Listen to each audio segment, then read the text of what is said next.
The psychology of people who fade into the background. There are people who move through the world like quiet shadows, present, observant, and endlessly aware, yet rarely seen.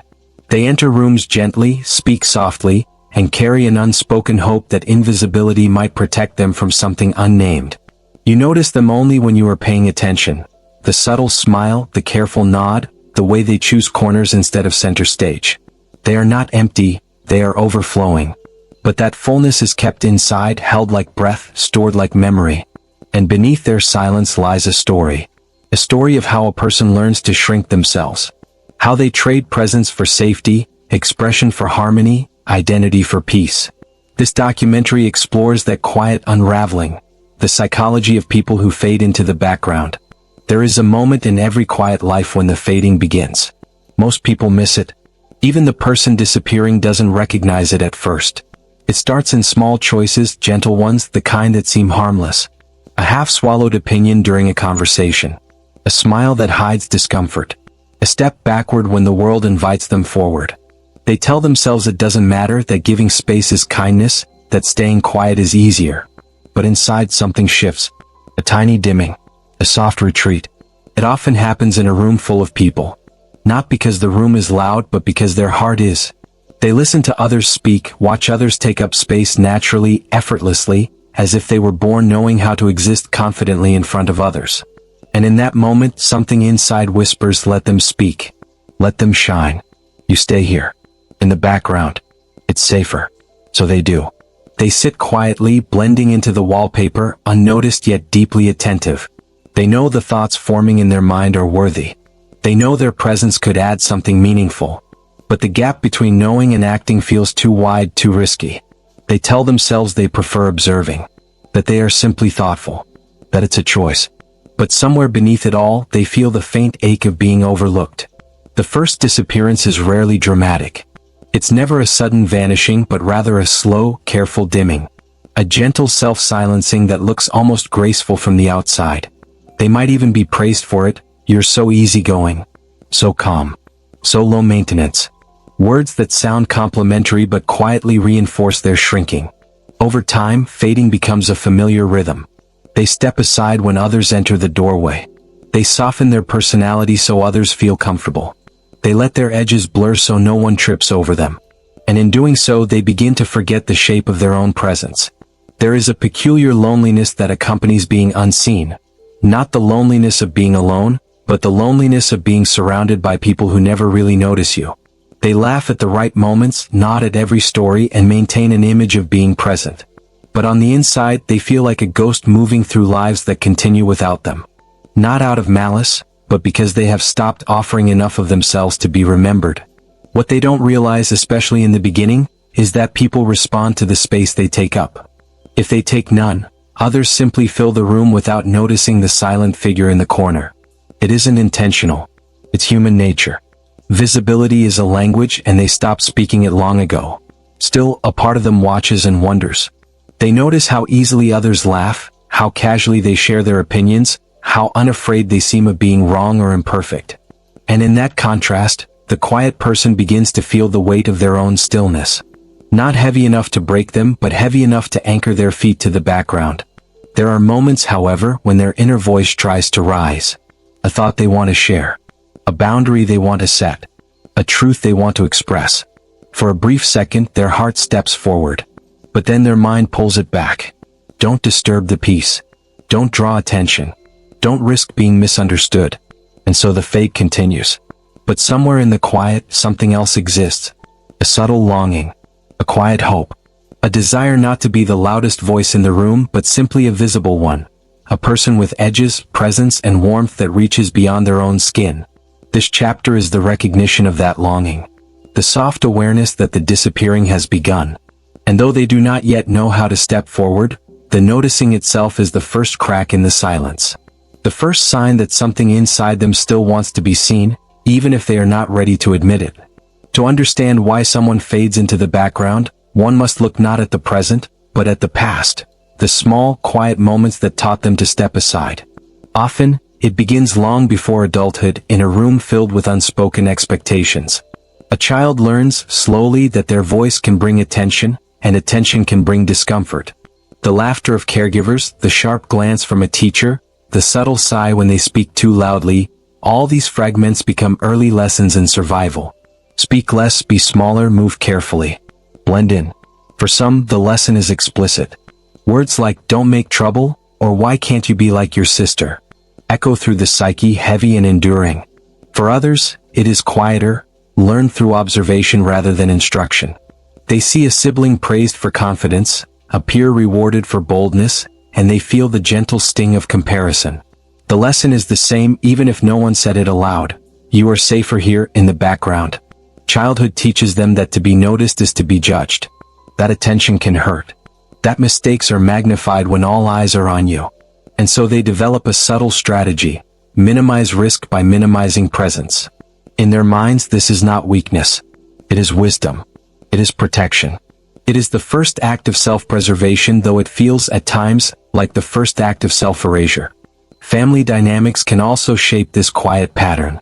In households where emotions are volatile, a child may learn to speak only when spoken to anticipate conflict and step aside before it arrives. Or perhaps approval is scarce, granted only when behavior aligns perfectly with expectations. The child's personality is not wrong, it simply learns to adapt. Adaptation becomes survival. And over time, adaptation begins to feel like identity. Peer environments reinforce the habit. Children notice who is laughed with, who is teased, who is ignored. Social hierarchies form early. The shy, the sensitive, the careful observer learn to navigate invisibility as a shield. Attention is no longer a gift, it is a risk. And so, fading becomes instinctive. Yet fading is not purely reactive. There is also a curious internal alignment. These individuals often possess deep empathy, heightened awareness, or introspective temperaments. They notice subtleties, feel emotions more acutely, and read the world with precision. Their withdrawal is, in part, an attempt to manage the sensory and emotional load of existing in a world that can feel overwhelming. Being seen intensifies everything: the joy, the scrutiny, the expectations. Sometimes it is simply easier to step aside. By adolescence, the habit solidifies. Habits of invisibility, once protective, begin to feel essential. If I speak up, I may be wrong. If I stand forward, I may be rejected. The mind begins to equate self-expression with danger.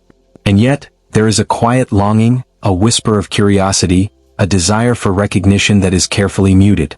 They have learned to survive through observation, but survival comes with a cost: the subtle erosion of self-permission. The permission to occupy space fully without apology. The early lessons are rarely blamed or resented. They exist as a tapestry of experience, soft, shadowed threads woven into the person's psyche. They are remembered in flashes: the times they were silenced, overlooked, or redirected. The times they learned to smile and nod instead of speak. The times they discovered that fading brought fewer consequences than standing tall. And these threads continue to guide them long after childhood ends. Understanding these origins is not an attempt to explain away behavior, nor to assign blame. It is, rather, an acknowledgement that fading into the background is often a learned response. A quiet intelligence shaped by experience, a subtle form of protection born from observation. And somewhere within those experiences, even if it remains hidden, lies the seed of longing, the wish to reclaim the space they once felt too fragile to occupy. This chapter reminds us that who we become is rarely sudden. It is cumulative, layered, and deeply human. The background is learned. And recognizing its roots is the first step toward understanding the quiet architecture of invisibility. Fading into the background is not simply a choice. It is a pattern woven from temperament, neural wiring, and social experience. Psychology offers a lens to understand the quiet mind, the sensitive observer, and the cautious participant. For some, the inclination toward invisibility begins with innate temperament. Highly sensitive people, those whose nervous systems respond intensely to stimuli, are more attuned to the subtleties of emotion, tone, and social nuance. Every glance, every inflection, every shift in energy is registered. The world feels amplified. And in amplification there is vulnerability. Silence becomes a shield, fading becomes strategy. Attachment styles too shape the pattern. Children who experience inconsistent or emotionally distant caregiving often learn to monitor their surroundings carefully. Hypervigilance becomes second nature, an alertness to moods, to judgments, to potential conflict. They discover early that visibility can be unpredictable. By blending into the background, they create a predictable safety, a quiet control in a world otherwise felt as unstable. Even in adulthood, these patterns persist. Relationships, workplaces, social gatherings, they all become arenas where fading is a learned survival response. Neuroscience offers further insight. The brain of a person prone to self-effacement often weighs risk more heavily than reward in social contexts. The amygdala, responsible for threat detection, may react more strongly to social exposure, registering potential embarrassment or rejection as a threat. Prefrontal regions, which evaluate consequences and regulate emotion, may reinforce withdrawal as a rational, protective response. From a neural perspective, invisibility is adaptive. It is the body's way of reducing perceived danger. Cultural and societal norms compound these tendencies.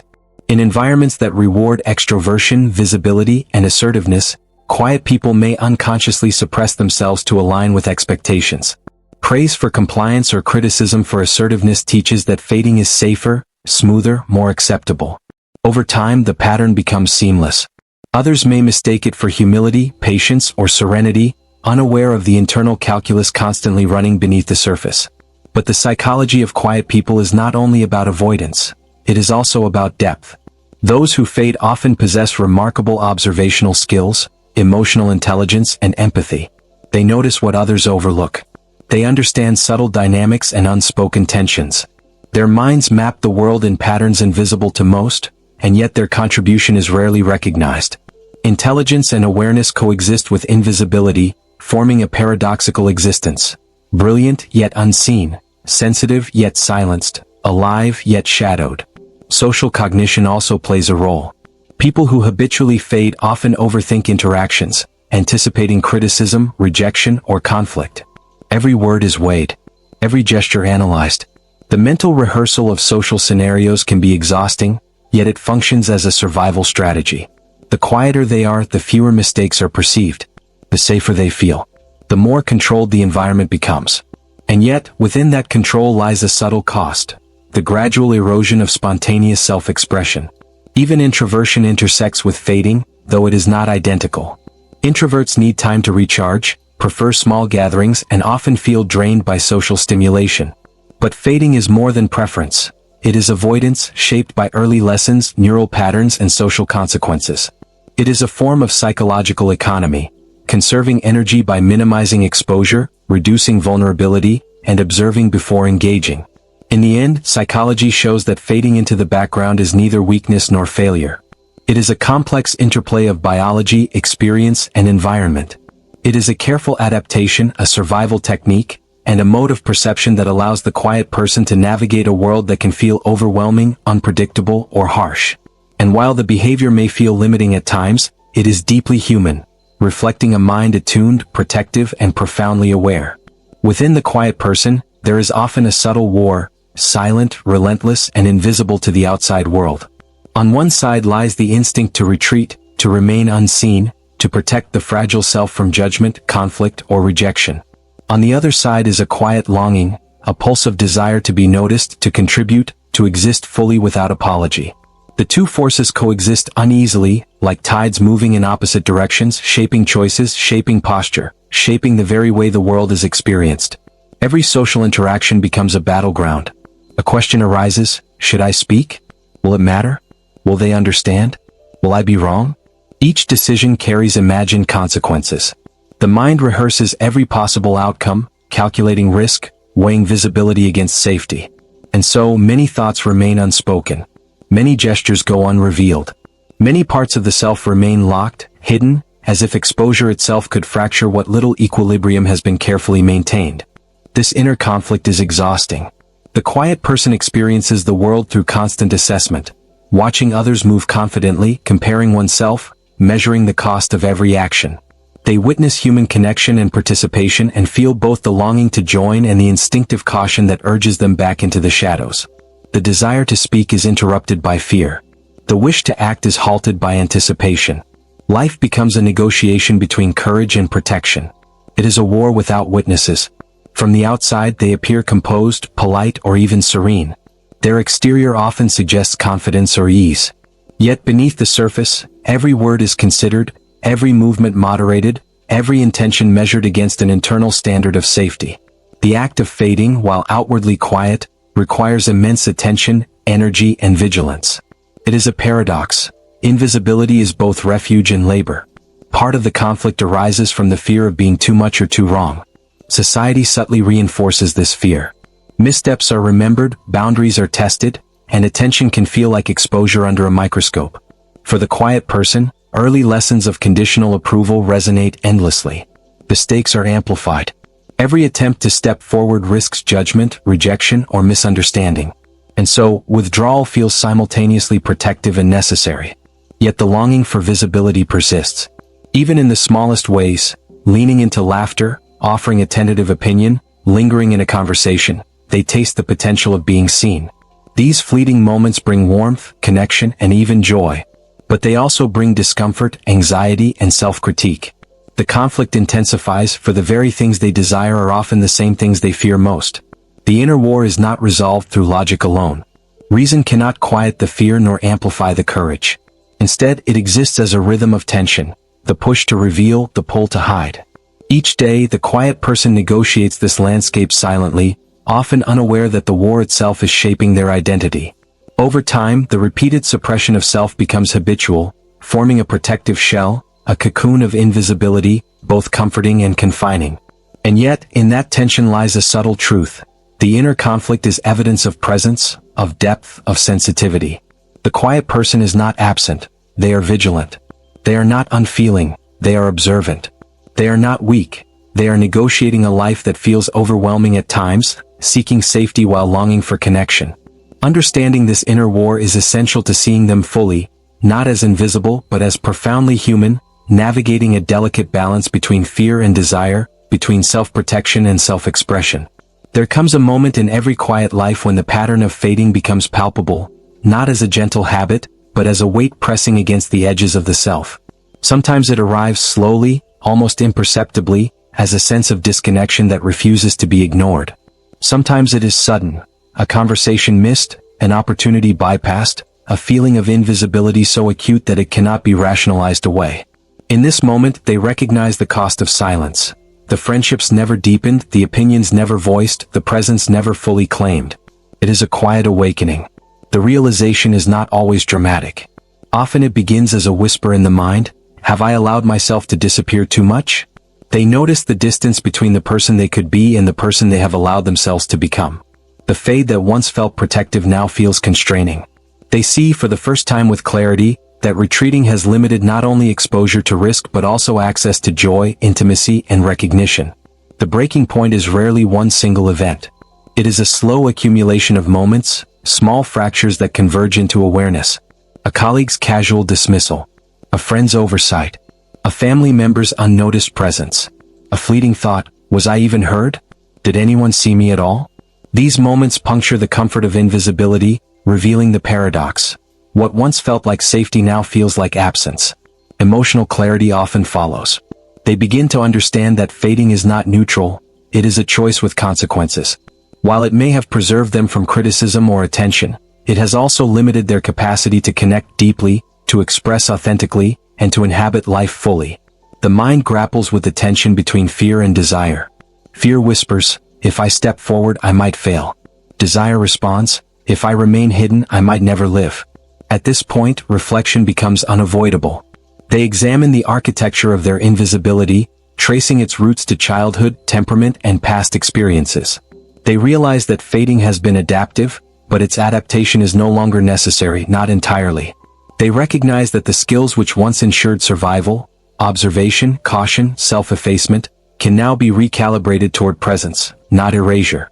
The breaking point is both painful and illuminating. Pain because it exposes all the ways life has been muted. Illumination because it reveals the possibility of change.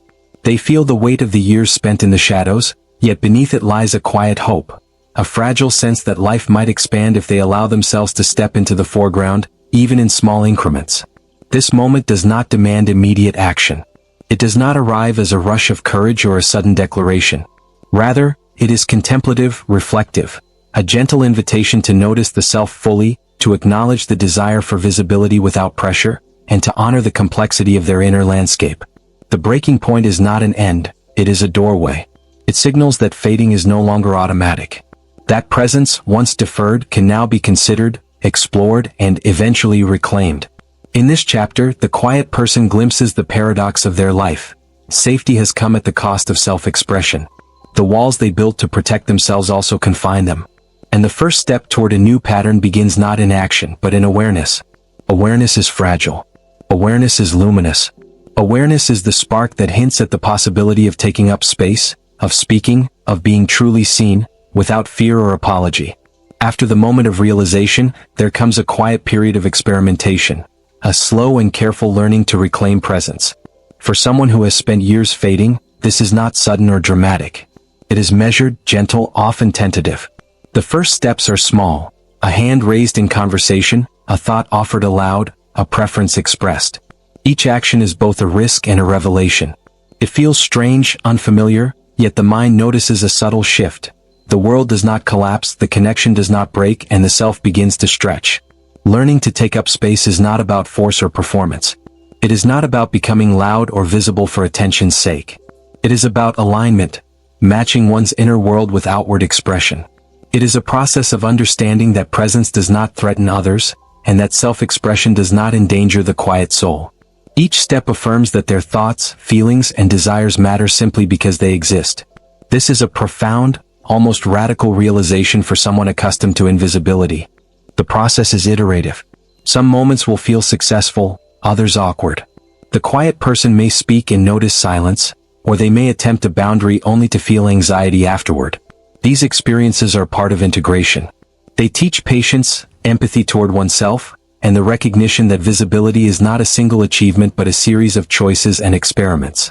In learning to occupy space, mistakes are not failures, they are lessons, small calibrations in the ongoing practice of being seen. Relationships evolve alongside this change.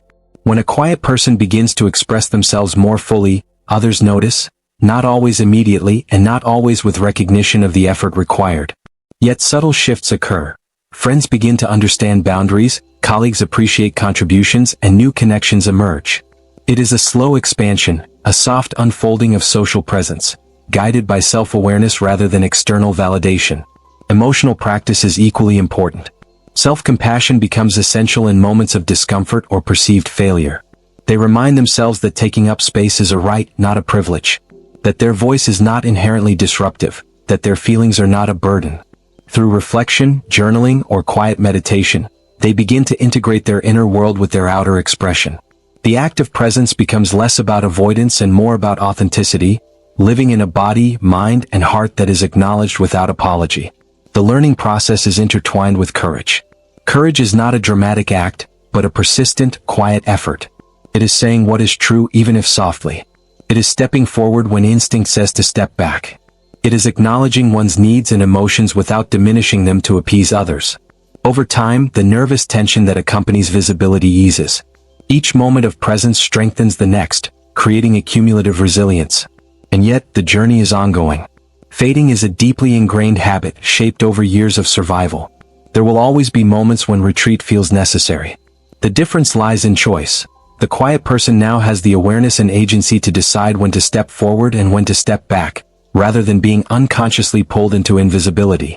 Presence becomes flexible, deliberate, and deeply human. Ultimately, learning to take up space is an act of self-recognition. It is a tender reclaiming of the life and voice that has long been deferred. It affirms that fading was once protective, but that visibility, carefully and consciously embraced, is a path to connection, fulfillment, and authenticity. There is a rare beauty in being seen after years of fading. It is not loud or dramatic. It is not a spotlight or applause. It is subtle, tender, and almost imperceptible to anyone who does not know the story.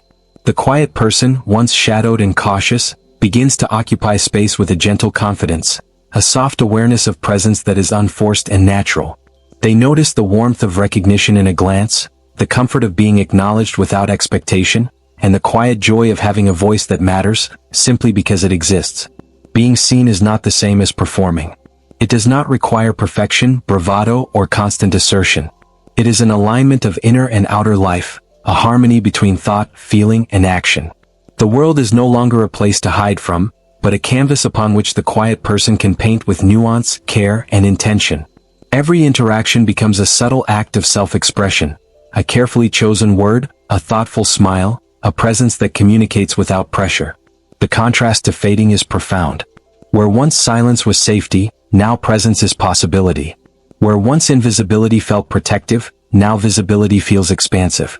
It is not without vulnerability. Stepping forward after years of retreat carries echoes of fear, the remnants of old habits, the shadow of past avoidance.